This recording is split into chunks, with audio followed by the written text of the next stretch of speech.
I'm Dr. Andy Jackson, and I've been leading biblical tours in Turkey for many years.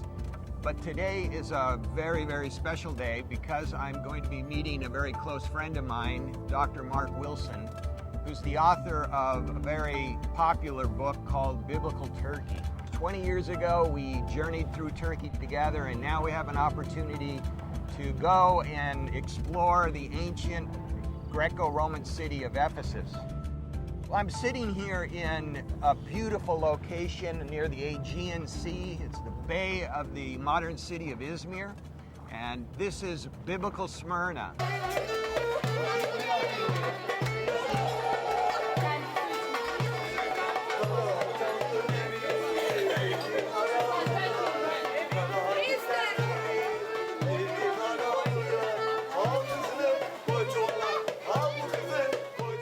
So here I'm waiting with a lot of anticipation to meet Mark and also to have you and invite you to join us on this really unique time of exploring Ephesus. Oh, there's Mark now. Mark! Andy, So good to see you again. man. It's been so long. Yeah, welcome back to I'm Turkey. so excited. 20 years ago. It's hard to believe, isn't it? Times move so fast that we're the first time we traveled together through Turkey. You remember that? Yeah, absolutely. That was my first time in Turkey. I was just beginning my own doctoral studies, working on the 7 churches on the other side of that now. And as you know, in 2004, Andy and I moved here to this city, ancient Smyrna. Lived here 6 years, and now we're in Antalya. So it's been an amazing journey for us, and it all started right here with you in 1992 on that trip. We still look good. We keep trying. I'm really looking forward to this trip together, to discovering and exploring Ephesus with you. Yeah, it's going to be a great journey. So Yeah. let's head down there now. Yeah, should we? absolutely. Let's get Okay. going. Mark, you know, both of us have lived in Israel and studied the life of Jesus and the Gospels, but it's amazing to me how many people do not realize that Turkey really is the focus of the New Testament.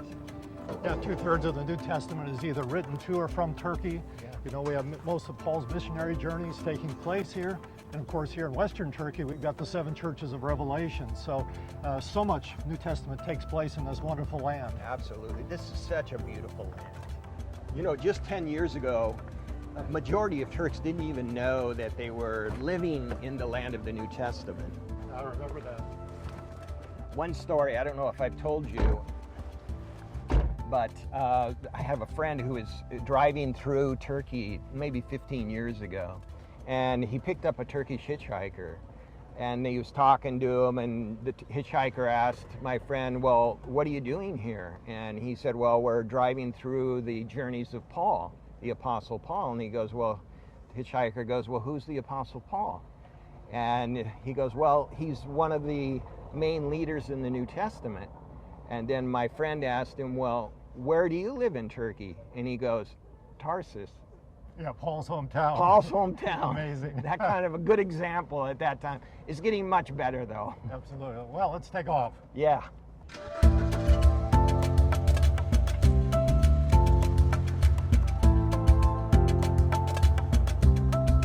Mark, as we explore Ephesus, there's going to be a lot of topics that we're going to be able to discuss. And I know one of the topics I wanted to focus in on is the 3 years of ministry that Paul spent in Ephesus, the longest he spent anywhere in any city.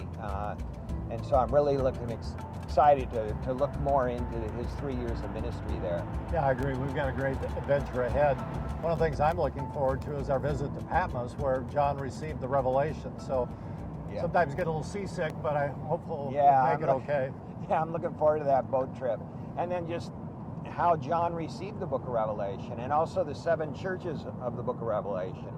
And, you know, I think that is very important as we talk about and as we travel into Patmos and we go down to Laodicea to discuss a lot about on the 7 churches of Revelation. Yeah, and so after Paul dies, John becomes the leading figure in the church in Ephesus.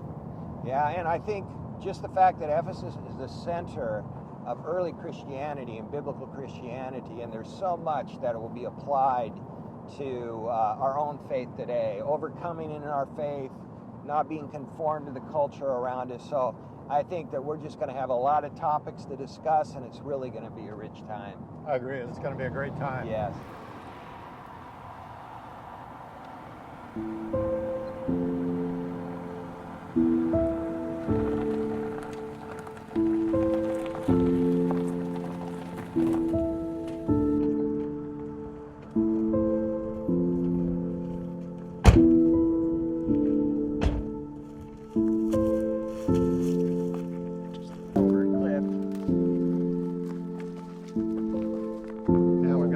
History of the site before us.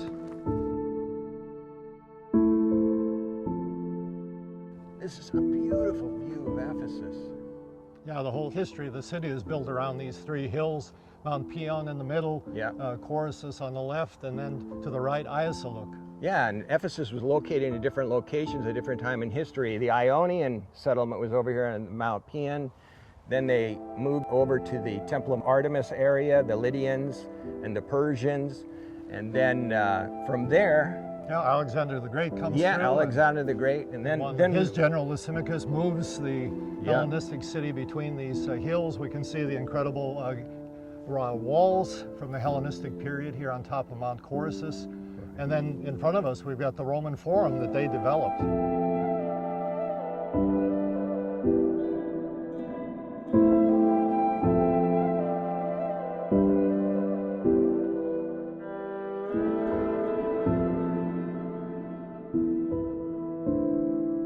And of course, another thing we can see is the route of the sacred processional from the Temple of Artemis through the Magnesian Gate and then down through the city. Yeah, and then later on, as the Goths came in and destroyed the Temple of Artemis, and then the Byzantines moved out right over here to where the St. John's Basilica is located. And then after the Byzantine Ephesus, the Turks came in and conquered, and that was over the area there that would be Turkish Ephesus. So this gives us a view of all of the history of Ephesus. It's a beautiful view.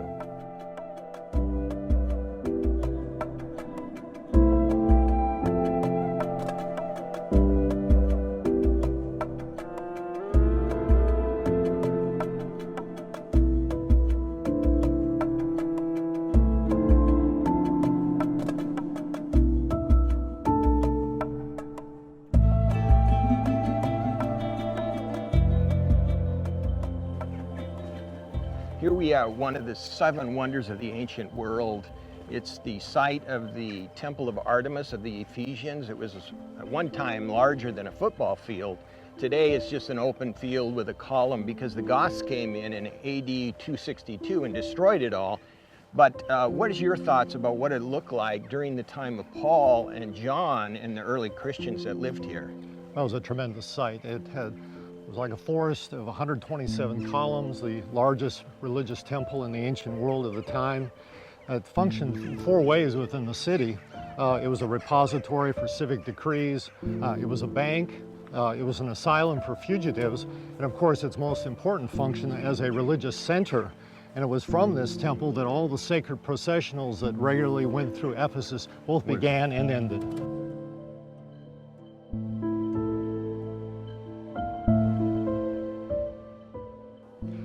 Andy, who's this interesting figure you've got in your hand? Yeah, this is a replica of the goddess Artemis. And this is the type of replica that the priest of Artemis used to take and walk in the sacred processional through Ephesus, from the upper city down through the lower city. And from here, the visitors could have looked through the temple and saw the original standing in the center of the temple.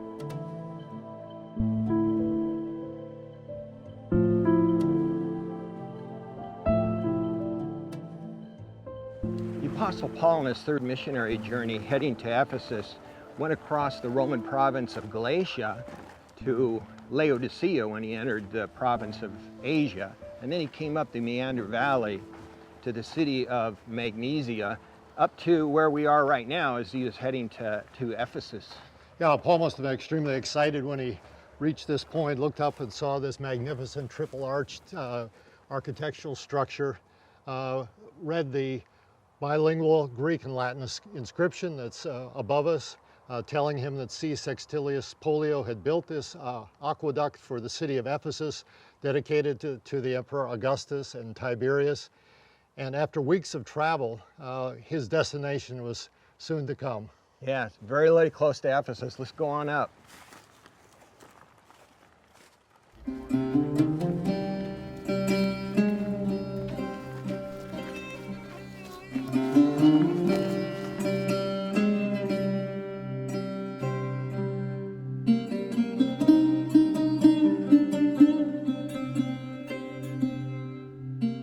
Here we are amongst the thistles and thorns looking at the important eastern gate of the city, the Magnesian Gate. Yeah. And this connected Ephesus with its sister city, Magnesia, on the meander about 15 miles southeast. And through this gate, the sacred processionals related to Artemis came into the upper city. Yeah, and Paul came down from Laodicea down the Meander Valley, and then he went right through this gate into the city of Ephesus. Let's go.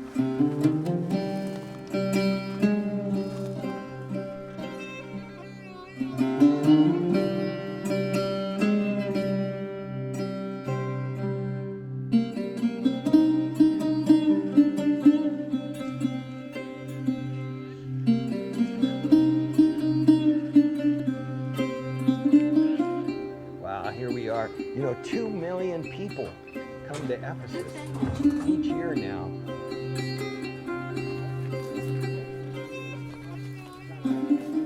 Mark, this is a big open area. This is Upper Ephesus. What role did it play in the city of Ephesus? Well, this is the governmental center of the city. It's called the Civic Agora, or the Roman Forum. Acts 19, we read that the town clerk intervened in the riot, and his offices would have been in this area. He also mentions courts would be in session. This is the area where the courts would have taken place in the city. Here to our right is the Bouleuterion. The town council would have met here. So, very important part of the administration of ancient Ephesus. It's really an impressive area of Ephesus.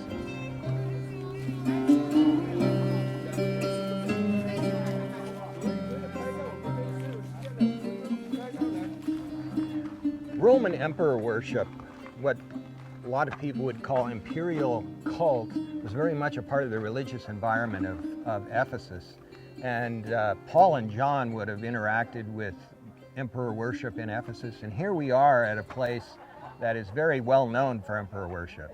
Yeah, we're looking at what archaeologists believe is the sanctuary to Divus Julius, that's the divine Julius Caesar, and Theoroma, the patron goddess of the city of Rome. Right. The Greeks worshiped living emperors as divine beings. However, the Romans wouldn't do that. It was only after the emperor died that they would begin to worship him. So when you read in the book of Revelation, chapter 12, about the two beasts, right. When you look at the woman seated on 7 hills in Revelation 17, Mystery Babylon, this is all related to the imperial cult worship that took place in a city like Ephesus. Yeah, the imperial cult, emperor worship, was such a part of Ephesus, and we have so much more to see. Let's go see. Okay. A lot to see.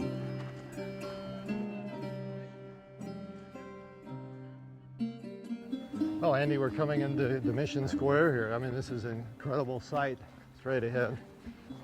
Yeah, I mean, these, even how high this is up here, it's just quite amazing. Yeah, it's a massive infrastructure here, or substructure here, that they built this temple on top of. No. This imperial cult temple we're looking at, of course, is extremely important for the history of Ephesus. In the 1st century BC, around 27, the Greek assembly authorized the first imperial cult temple in the province of Asia, and that was in Pergamum.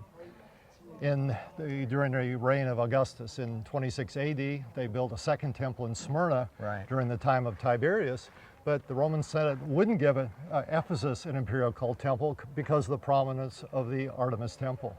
And it wasn't until the end of the 1st century, around 89, 90, the Emperor Domitian built this temple.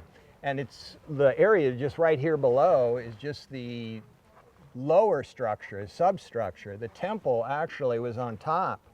And this was a massive complex of emperor worship and the imperial cult. And this was built at the time that the Apostle John was living here and ministering here. So I'm sure that was something that that was really the Christian community here when they saw this being built. Must have really stirred up some emotions as it relates to the true living God versus the Roman emperor. Yeah, it makes an important propaganda statement that Yeah. Caesar is Lord over this city, Yes, doesn't that's it? right, that's right.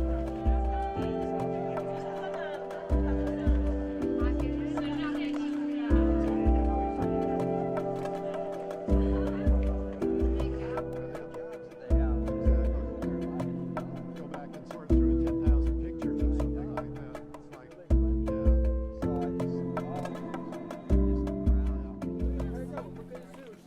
We're looking at a very important scripture here related to the imperial cult. It talks about Ephesus being the first and the greatest metropolis of Asia, but it also mentions the second Neocorus of the Sebastum, the second temple warden of the emperor here. And this is the key word, Neocorus, that we find in Acts chapter 19, talking about Ephesus as being the temple keeper for the temple of Artemis. Yeah, and this column summarizes the religious essence of Ephesus because it has emperor worship on one side and then it has an image of Artemis on the other side. And I think with both of them together, it summarizes really the religious context of Ephesus. The internal identity of Ephesus is the imperial cult and the worship of Artemis. And when we put them together on one column, it really summarizes what Ephesus is all about. Yeah. Yeah.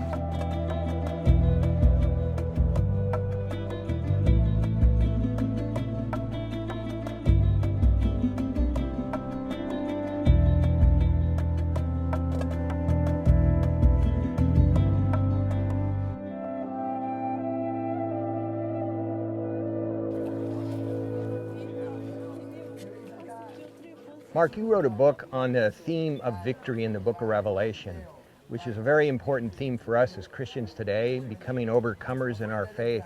Can you tell us a little bit about that? We especially see it in the letters to the 7 churches, and they conclude with promises to the victors and the churches for overcoming. And this theme of victory is epitomized especially in this relief of the Greek goddess Nike that's behind us. She's holding in her left hand the victory wreath that's awarded to the winners of the various games that were held in cities like Ephesus. In her right hand, she's holding a palm branch. And when we see the victors in heaven from every nation, people, tribe, and tongue gathered around the throne, they're holding palm branches in their right hand. So the symbols that she has in her left and right hands are very important imagery for understanding the book of Revelation. And we want to be overcomers. Absolutely.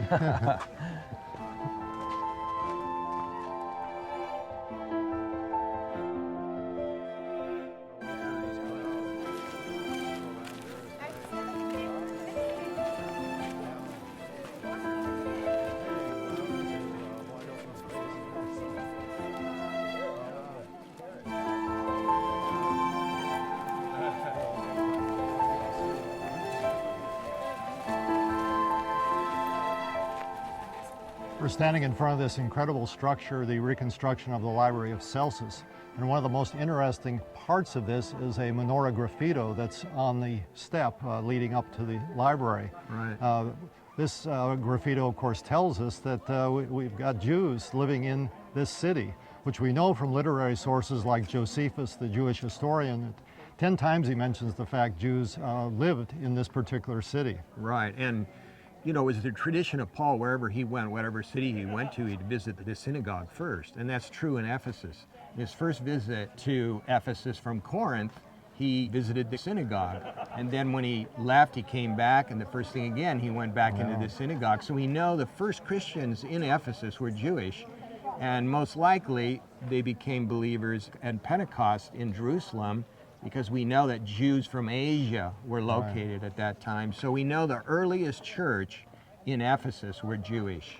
By the way, do you have any information on where the synagogue might be in Ephesus today? Well, the Austrian archaeologists have been working here for 100 years, and unfortunately I haven't found any signs of a synagogue or even very few other objects related to the Jewish community. I know, here. you can't wait till they find that.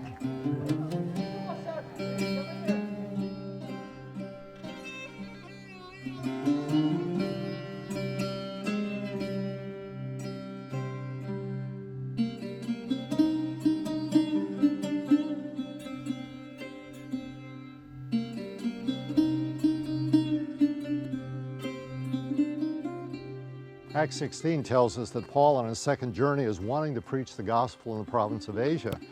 But as he gets into this area, the Holy Spirit directs him northwestward to the port of Troas. Now, if we read between the lines, Ephesus is his destination. It's a perfect place for him to set up his ministry. Fourth largest city in the Roman Empire, capital of the province of Asia, large Jewish population, transportation hub, both land and sea, and of course the center of Artemis worship here. But from Troas then he goes over to Macedonia, and from Macedonia goes down to Achaia and ends up in Corinth. Yeah, and after spending about 18 months in Corinth, Paul, along with Priscilla and Aquila and probably his team, come across the Aegean to the port here, and then they walk in to the great harbor road that we are on right now. And the first thing that they see when they enter Ephesus is the great Roman theater of Ephesus. Paul must have been very excited. Over 2 years since he set out for this place, he's finally arriving in Ephesus.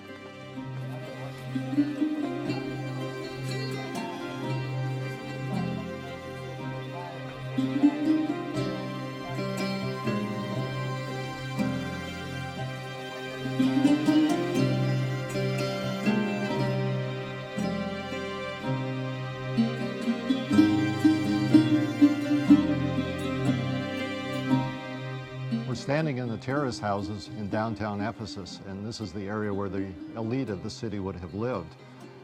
Behind us is the home of Furius Aptus, and these homes were built first in the 1st century AD and lived in for several centuries.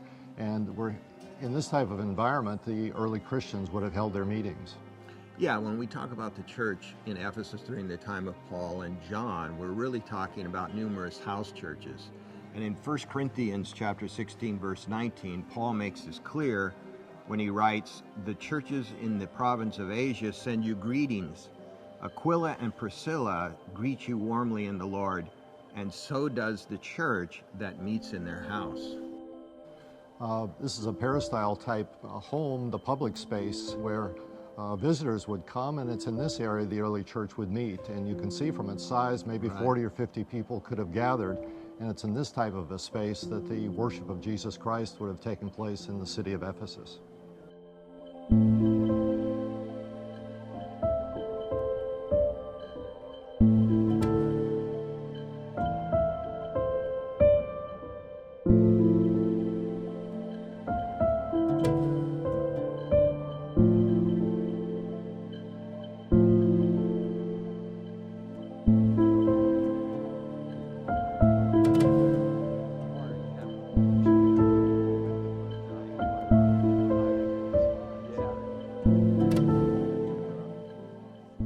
Arriving at a very special place in Ephesus on this hillside above the city related to St. Paul, so let's go ahead and enter.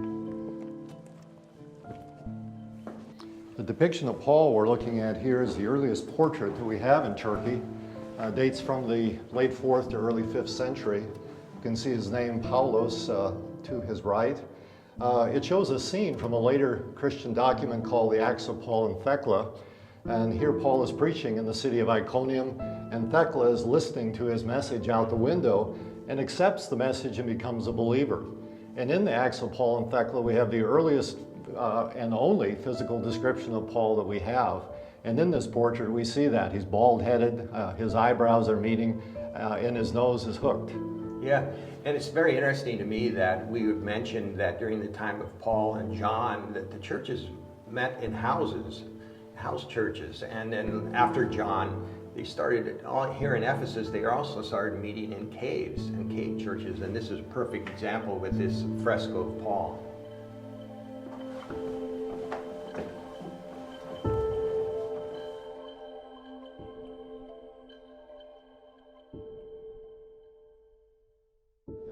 This is really well preserved right here. Yeah, absolutely. Probably the best one to preserve. Yeah. So this is really an interesting cave. We see some inscriptions on the walls over here on the side. Yeah. Well, there's a little bit of a grotto or some kind of a thing right here as well. Up your head. Yeah, I know. It's very narrow. A little taller, so it's just walking right here right up to my head.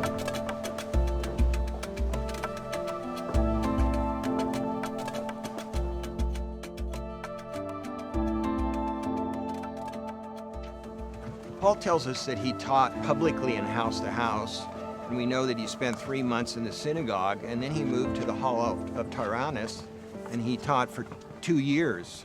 There's a very interesting tradition related to Paul's time at the Hall of Tyrannus. Daily life in a city like Ephesus began at sunrise and ended at noon. Right. So Paul would have been working at the commercial agora as a leather worker, tent maker in the mornings.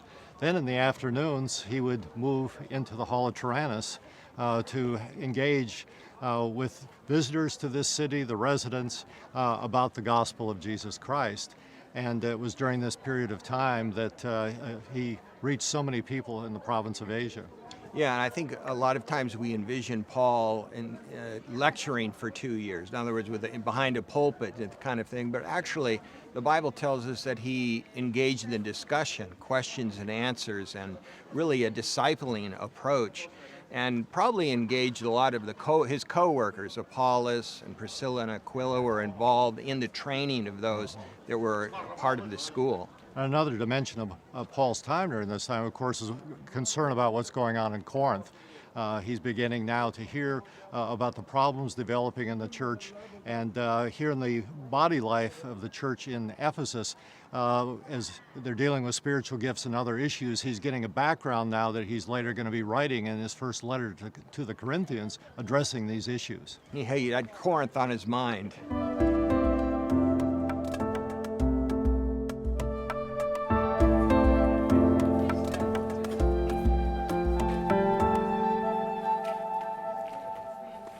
What's exciting to me about this gate, Andy, is it was standing here in the first century during the time of the Apostle Paul. Right. It was dedicated to the Emperor Augustus by 2 of his freedmen. We can see their names, Mazaeus and Mithridates. Yeah. And on a regular basis, while Paul was in the city, he would go through this gate on his way to the commercial agora.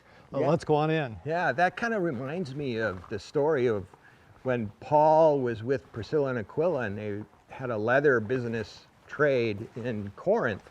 And then when they came here together, it's most likely that they set up the same leather trade right here in the commercial agora. And Paul spent most of the time when he was in ministry actually doing leather trade. So it's quite a location, this fantastic commercial agora.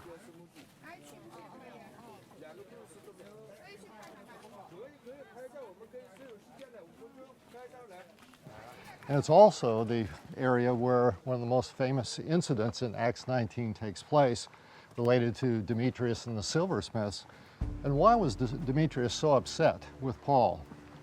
Well, you know, when Paul first came here, there was just a handful of Jewish believers. But after 3 years of ministry, there was large numbers of Jews and non-Jews coming to the Lord, and there was a real movement that was really affecting the religious environment of Ephesus. And Demetrius says this, he says, "And you see and hear how this fellow Paul has convinced and led astray large numbers of people here in Ephesus and in practically the whole province of Asia." So his outrage was not so much just having to do with the religious affront to Artemis, but it was affecting their pocketbooks, unable to sell souvenirs to all these religious pilgrims who were in the city. Demetrius and the silversmiths must have started the riot, getting involved, others around them, and they would have gone out this exit here as they made their way then to the theater where the disturbance continued.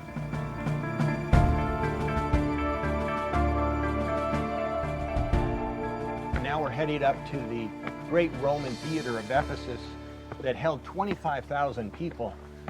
Yeah, as Demetrius and the silversmiths initiated this disturbance, others out in the streets joined them here, and there's sort of a mob mentality prevailed. And most of the people joined this group going into the theater, not even knowing what they were doing. Total confusion, they just rushed right in here.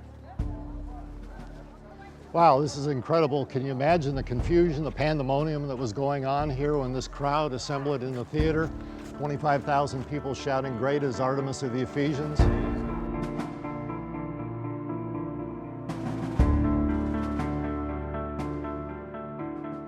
two of Paul's companions in here. The shouting continued. Some of the Jews in the city tried to put their leader to speak. He was shouted down. I mean, absolute chaos. Yes, it was. And what was Paul doing during this time? Well, Paul wanted to appear before the crowd and in his defense, but the disciples didn't let him. And even some of the officials of the province, friends of Paul, sent him a message begging him not to come into the theater. What's so interesting about this, of course, is the sound goes out to the harbor. Nobody in the upper city can even hear it. So finally word gets through these crowded streets to the town clerk. He makes his way down here, trying to bring this crowd under control. And of course, the thing he threatens them with is that they are rioting against Roman law. And he says, we're going to be in big trouble with the Romans if we don't bring this riot to a close.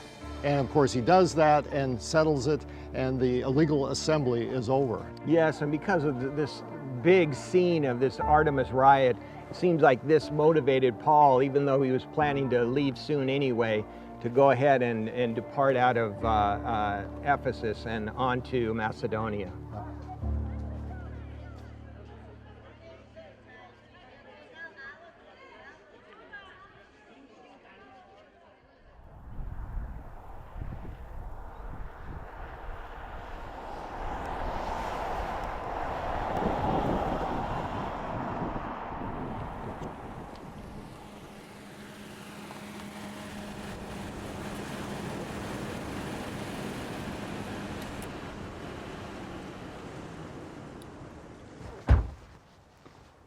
Wow, what a view. Yeah, it is fantastic. It is. You know, Mark, 250 miles straight across from here is the city of Corinth. And Paul spent a lot of his time when he was in Ephesus with preoccupation with a lot of the things that were going on in the Corinthian church, some of the problems they were having, that kind of thing, writing to them, actually visiting them. Well, it was a very complicated situation, as you know, with the Corinthians. This is unmentioned in Acts 19, but we see that some in the church wrote him a letter about the problems. Representatives from the church came to discuss with him some of the problems. Yeah. And then in this context, while he's in Ephesus, Paul writes the first letter to the Corinthians. Yeah, and he continued a relationship. And even in the first Corinthian letter, he said, I'm going to come and visit you. And he did. After the Artemis riot, he takes off and he spends 3 months with them. So Paul continued to have a heart for the development and the growth of the church in Corinth.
Traveling through the very waters through which Paul passed on the end of his third journey.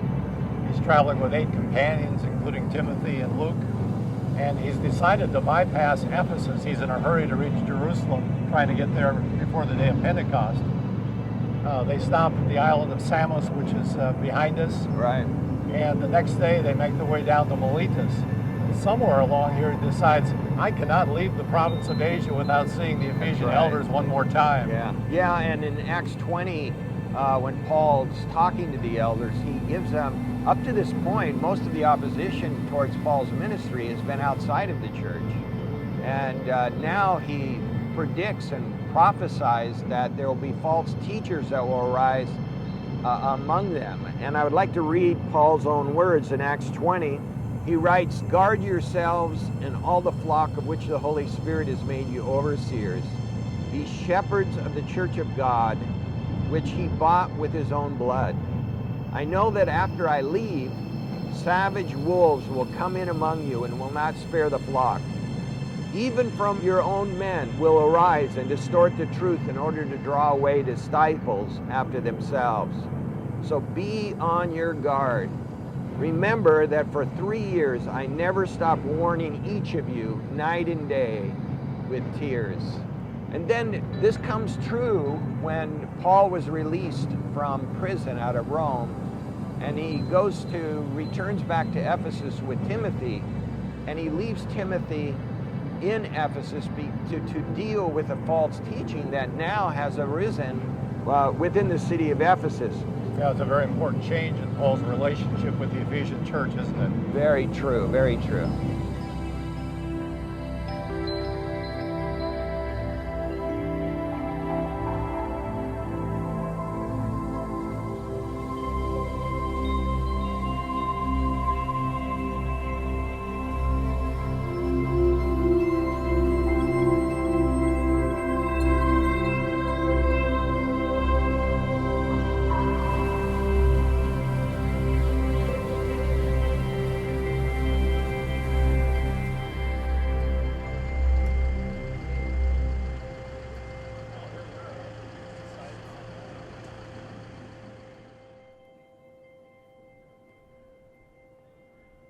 Mark, we got on a boat early this morning in Ephesus, and probably 4 hours we've been traveling across the Aegean Sea, and we come to the island of Patmos. How far actually is the island of Patmos from Ephesus?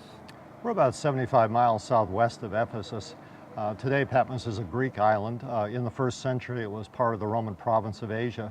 It's a small island, about 13 square miles, shaped like a kidney bean. Yeah, many people ask this question, and I know I often think about it, is what was it like on the island of Patmos when John lived here? We really don't know much. Patmos is mentioned hardly at all in literary sources. Probably very similar to the way it looks today, a barren, desolate, rocky island. We know there was a Roman garrison up in the Acropolis area, small population of Greeks who lived here on the island at this time, but it was pretty much an isolated, forsaken place then. Oh, wow. So John lived in exile in an isolated location, and this is where he received the book of Revelation. That he did. Wow.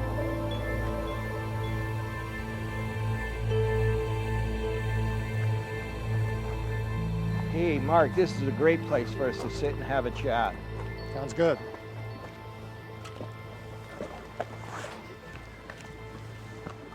In the second half of the first century AD, the early church faced three significant challenges. First, after the fire in Rome in AD 64, Nero was looking for a scapegoat to pin the blame for the fire on, and the Christians were a very convenient target. And the first major persecution of the church now occurs in the city of Rome. And according to tradition, both Peter and Paul are martyred at this time. And shortly after, in Judea, the Jewish revolt takes place in AD 66. And pretty soon Rome, of course, is sending troops led by the General Vespasian to try and put down this rebellion that's going on among the Jewish people. And then suddenly in the Roman Empire, after Nero commits suicide, we have four individuals who serve as emperor during the year AD 69, called the Year of the Four Emperors, with Vespasian emerging now as the emperor of the Roman Empire. Right.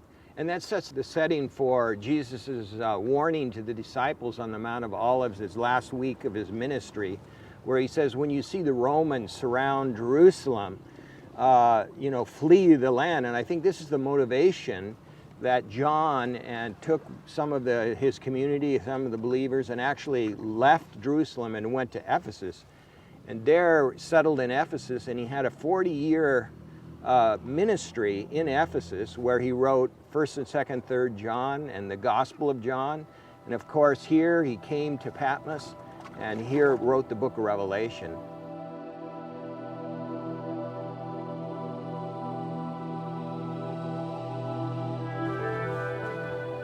Here we are, Andy, at the Church of the Apocalypse, and according to early Christian tradition, one of the most important events took place in the cave around which this church is built.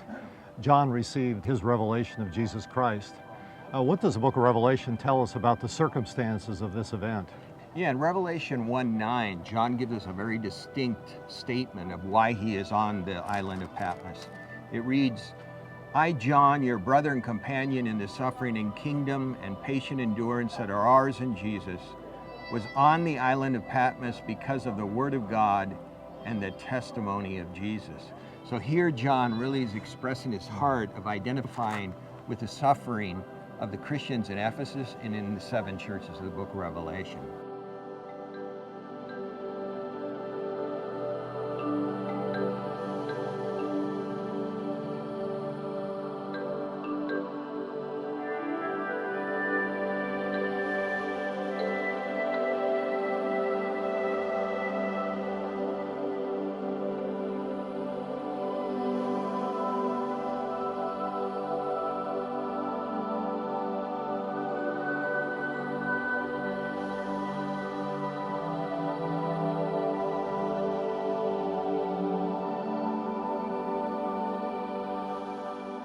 Does the book of Revelation tell us anything about the occasion when John received the apocalypse? Yeah, there's a specific passage, Revelation 1:10, where John gives a very clear description of how he received the book of Revelation. It says, on the Lord's day, I was in the Spirit, and I heard behind me a loud voice like a trumpet, which said, write on a scroll what you see, and send it to the 7 churches, to Ephesus, Smyrna, Pergamum, Thyatira, Sardis, Philadelphia, and Laodicea. You know, there's all kinds of interpretations on what it meant to be in the Lord's day and in the Spirit. What are your thoughts on that? Well, this is the first of 4 occasions we're told John was in the Spirit when he received the revelation of Jesus Christ.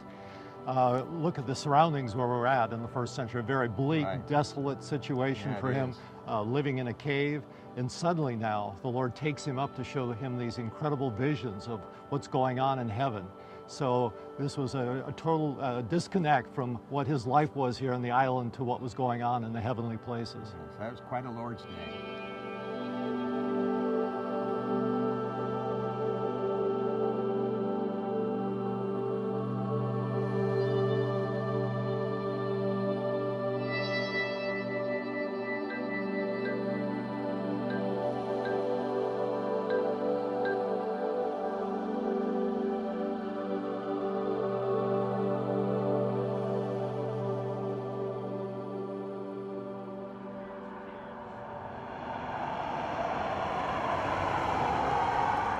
We're going down the Meander Valley. It's a beautiful valley here. And we're going to Laodicea. And one of the things that I think we oversee a lot of times in the book of Acts, it describes the results of Paul's ministry in Ephesus, is that all of the Roman province of Asia heard the gospel, all Jews and Gentiles. And the Roman province of Asia was about 1/3 of the area of modern-day Turkey. And at that time, most likely the 7 churches of the book of Revelation was planted. And I'm just wondering your thoughts on that. Well, there's certainly more than 7 churches in Asia in the first century, but Ephesus, Smyrna, and Pergamum were the 3 most important cities, so naturally they had churches. Sardis, Philadelphia, and Laodicea, as well as Thyatira, secondary cities. We see the route of the order of these churches following geographically a road that would have made a circle around that would end it in Laodicea. And as you know, Andy, the number 7 is a very important symbolic number in Revelation, and kind of links back to the menorah, the candlestick with its 7 bowls, and we see Jesus walking among the candlesticks there in Revelation chapter 1. Yeah, and you know, it's 20 years ago, I remember when we were at Laodicea, there was just nothing there. And so I'm really excited, I'm sure you are as well, to just see the new discoveries, the new archaeological work that they have done in Laodicea. Absolutely. And let's just enjoy the beautiful Meander Valley. I agree.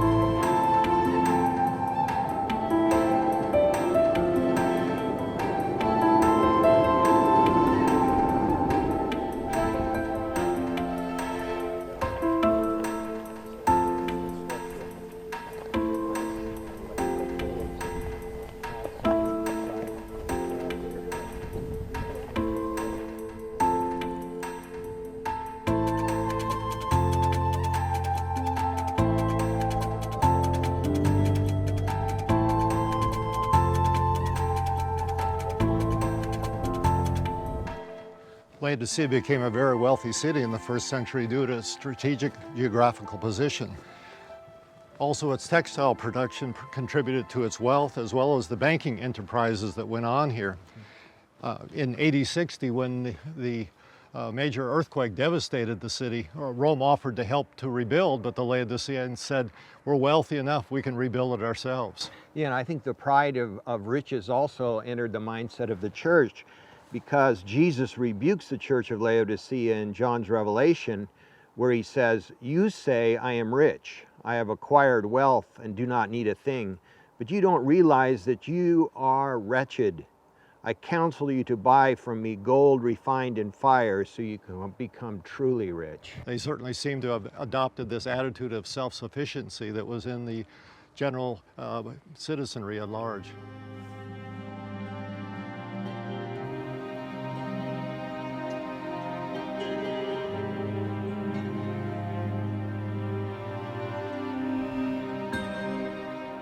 Mark, one of the most familiar verses in the letter to the Laodiceans is this: I know your deeds, that you are neither cold nor hot.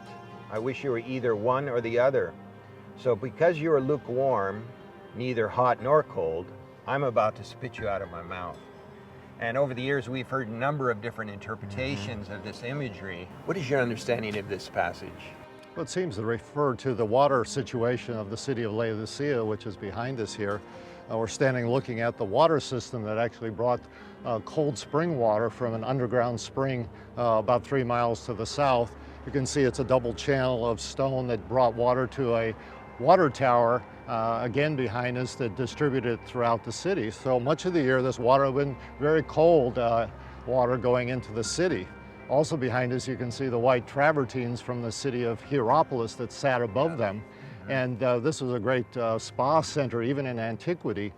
People went there to get treatment for various ailments and benefiting from the hot mineral spring water that was there. And then just to our east is the city of Colossae, and above that city sat Mount Cadmus, a very high mountain that most of the year had snow on it. And so when that snow melted, that fed into the Lycos River that flowed into the meanders. So these images, the geography of this city, I think lends very much to helping us to interpret what this passage of hot or cold and lukewarm, and clearly lukewarm is a negative image there, the way Jesus uses it.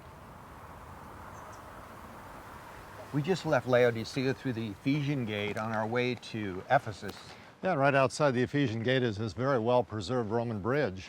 And Paul would have passed along this way on his way to Ephesus on his 3rd journey. The messenger that brought the book of Revelation to Laodicea also would have taken this same road to Ephesus, which is about 100 miles ahead of us.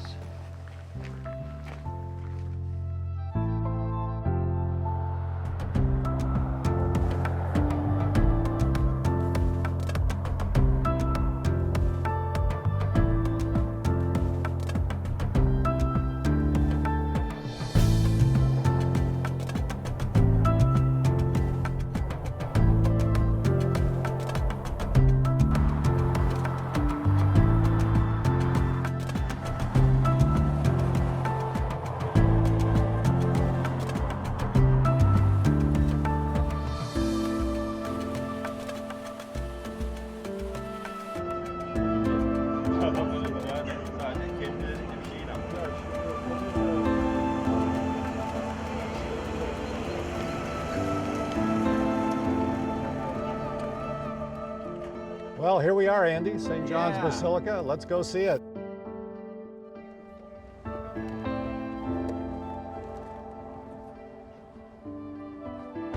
You know, this was Byzantine and Turkish Ephesus, and this is the Acropolis. This is actually a defensive wall that was built around St. John's Basilica. Many people confuse St. John's Basilica with this wall, but actually it's behind the wall, and as we enter up, so.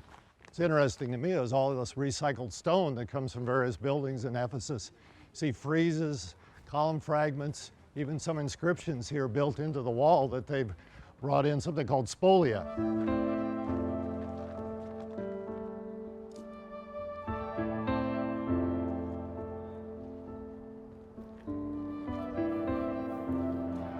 Well, we're looking here, Andy, aren't we, at the incredible ruins here of this St. John Basilica. We can see over here from some of the temple remains as we walk around over here. As you know, Andy, scholars date the writing of the book of Revelation either early, around 69, before the destruction of Jerusalem, or late, around 95, before the death of John. Right.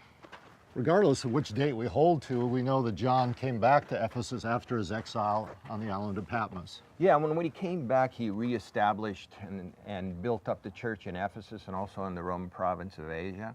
And he became known as the apostle of love. In 1 John, he writes, "Dear friends, let us love one another, for love comes from God. Everyone who loves has been born of God and knows God. Whoever does not love does not know God, because God is love." Well, let's go visit the grave of this beloved disciple.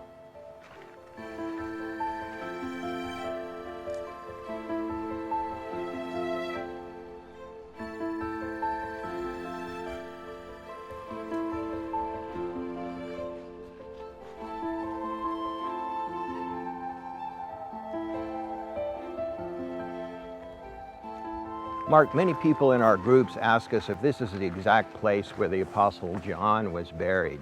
Well, I think he was buried here. The early Christians in Ephesus preserved the memory for centuries that John was buried in this necropolis or cemetery of the city. Then in the early 4th century, they built this very simple 4-posted ciborium that we're looking at here, Right. that was covered by a dome or canopy. Then in the 5th century, we have a church built over the tomb, but that was destroyed by an earthquake. And then in the 6th century, the Emperor Justinian builds this magnificent basilica over the tomb. So we can say this is the exact spot. I think so. You know, the Temple of Artemis used to be the great drawing place of pilgrims from all over the world, but it was destroyed in AD 262. So when this was built and the tomb of John, this became the pilgrimage site for Christians from all over the world. Yes, it did.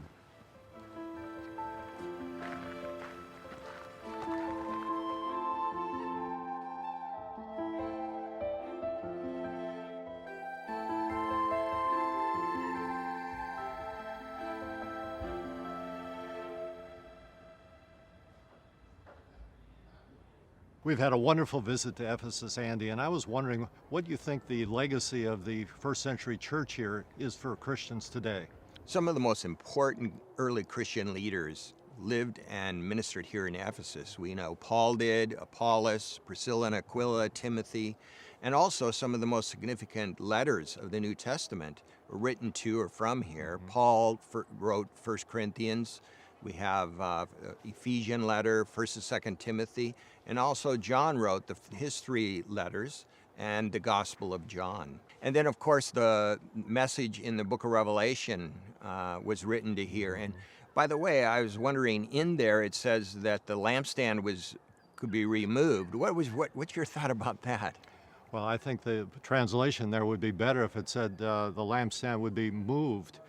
Because many visitors come here, of course, I know in your groups too, and look at the spiritual situation here and think that nothing happened after the 1st century, but we have a very rich history in Ephesus following that period. We have Ignatius passing through the province of Asia in the 2nd century, writing a letter to the church here around 110. Right. And through this period of the first several centuries, there was a lot of persecution that took place generally in the Roman Empire. But after the legalization of Christianity in the 4th century, we have a 3rd ecumenical council taking place here in Ephesus. And of course, the growth of the church is going along with many important developments in the history of the city here. The harbor began to be increasingly silted and not utilized. Plagues happen here. Earthquakes periodically bring great destruction. And so we see the church, though, continuing through this period. So even with all of these obstacles, the church continued to grow and develop. And as Jesus said, the gates of Hades will not overcome the church. And so the theme, I think it's great to finish on here in Ephesus, is one of victory, that we are to be overcomers in our faith. And we certainly, that's the legacy that we see here in Ephesus. I mean, for me, it's really been great to be back in Turkey with you again after over 2 decades and to re-explore Ephesus. A lot of change has taken place here, but we've made some wonderful fresh discoveries that we missed the first time around. Mark, I've really enjoyed exploring Ephesus with you.